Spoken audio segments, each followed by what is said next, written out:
Fogueira com pipoca. Material: pedaços pequenos de madeira, 2 tapaués iguais, papel celofane vermelho, amarelo, laranja,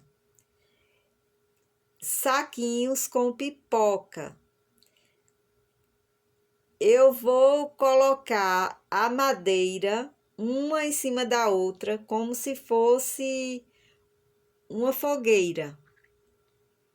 Coloca o primeiro tapaué em cima da madeira. Depois, arruma o papel celofane um em cima do outro, intercalando as cores.